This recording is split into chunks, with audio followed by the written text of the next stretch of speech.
अगर दोस्तों आपका पति और पत्नी का मैटर चल रहा है और साथ में एक बात महिला की आ जाती है और आप कहते हो कि तगड़े से तगड़ा वकील करना है, तो भी भैया फिर तो जज साहब भी फैसले जो देते हैं ना वो अपने विवेक के अनुसार ही देते हैं। ये बात आप माइंड में फिट कर लेना हमेशा। जी हाँ दोस्तों, कहीं एक दो केसों में होता है, कई बार ऐसे जज होते हैं जो दोनों को अच्छे से सुनाई करते हैं, लेकिन 90% अगर आप नोट करोगे ना हमेशा फैमिली मैटर में आप कितना ही गाइड ले लीजिए, कितना ही नॉलेज ले लीजिए, लेकिन अगर जज साहब ये सोच लिए कि मुझे मेरे विवेक के अनुसार ही फैसला देना है तो अपने विवेक के अनुसार ही देंगे, क्योंकि बात यहाँ पे महिला की आ जाती है। दूसरा टॉपिक मैं बताता हूँ दोस्तों आपको, एक इंपॉर्टेंट बात है कि फैमिली मैटर में आप कितना ही एक दूसरे पर आरोप प्रत्यारोप लगा लीजिए, एंड में तुम्हारा कॉम्प्रोमाइज़ होता है 90% मामलों में। ये बात समझ लीजिए। थर्ड पॉइंट ये रखना कि आप ये सोचते हो कि मुझे एक पैसा नहीं देना, लेकिन आपकी हरासमेंट इतना हो जाता है, जो ईगो अहंकार होता है वो खत्म हो जाता है, एंड में आपको समझौता के नाम पे कुछ ना कुछ आपको पत्नी को देना ही पड़ता है। जी हाँ दोस्तों, ये कुछ होता है। फोर्थ पॉइंट दोस्तों मैं आपको बता देता हूँ कि मेंटेनेंस एक ऐसी बीमारी, अगर आपकी पत्नी जॉब करती है तो ही आप बच सकते हो, अदरवाइज आपको मेंटेनेंस हर किसी सिचुएशन में देना पड़ेगा। जी हाँ दोस्तों, अगर आपकी सैलरी डबल भी है तो भी आपकी 125 CRPC के अकॉर्डिंग आपको कुछ ना कुछ मेंटेनेंस जरूर देना पड़ सकता है। तो कुल मिलाकर एक बात समझ लीजिए दोस्तों कि समय आपका सबसे इंपॉर्टेंट होता है। फैमिली मैटर में हमेशा इन चीज़ों को इंपॉर्टेंट मत दिया करो कि लोग क्या कहता है, न्याय कहता है। 90% फैमिली मैटर में जज के विवेक के अनुसार फैसले आते हैं। ये बात को माइंड में फिट कर लेना।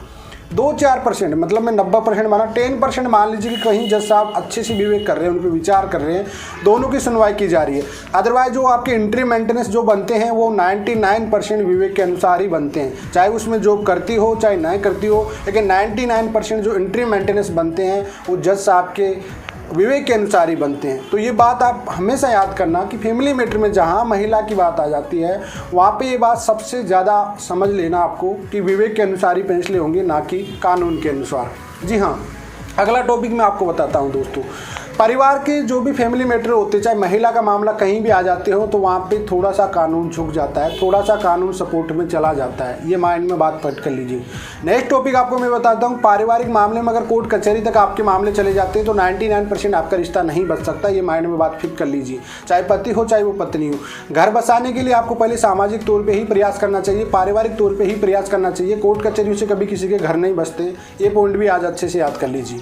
जी हाँ दोस्तों, कई बार क्या होता है कि मामले इतने बिगड़ जाते हैं फिर भी रुक जाते हैं। क्यों रुक जाते हैं? क्योंकि बाल बच्चों की वजह से। अगर आपके बीच में बाल बच्चे हैं, दोनों का अट्रैक्शन बाल बच्चों से है, तो डेफिनेटली आपका रिश्ता बचने की तरफ जा सकता है। लेकिन अगर आपका कोर्ट कचहरी तक चला गया, गंदे आरोप है एक दूसरे पे, तो फिर आपका फैमिली रिश्ता नहीं बच सकता है। 498 हमेशा परिवार तुड़वाता है। ये बात हमेशा नोट कर लेना।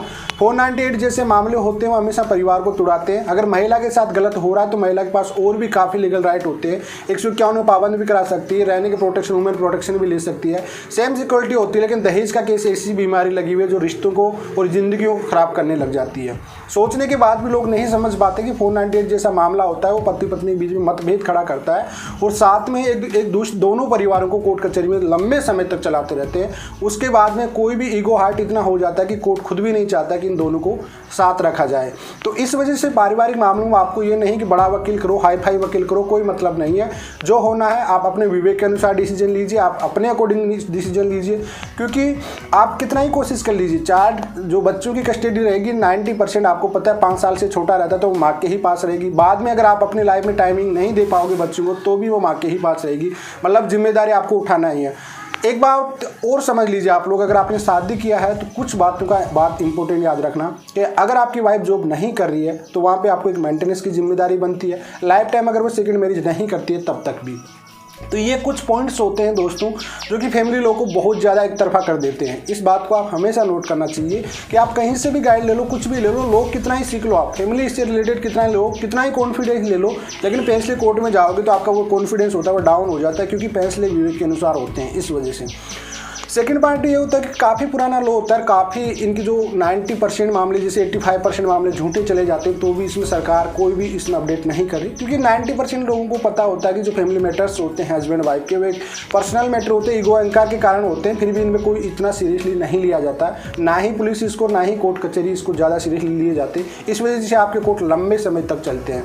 तो इन सब चीज़ों को बात में याद रखने के लिए दोस्तों आपको अपने समय की बर्बादी को बचाने हेतु आपको कुछ ना कुछ दे लेके मैं मामले को जितना जल्दी ख़त्म कर लोगे उतना ही आपके लिए सबसे बेस्ट है। अदरवाइज आपका कुछ का समय भी बर्बाद होगा और मनी भी बर्बाद होगी, एंड में भी आपको कुछ ले दे के ही ख़त्म करना पड़ेगा। तो दोस्तों आपको समझ में आ गया कि पारिवारिक मैटर में हमेशा ज़्यादा विवेक के अनुसार ही फैसले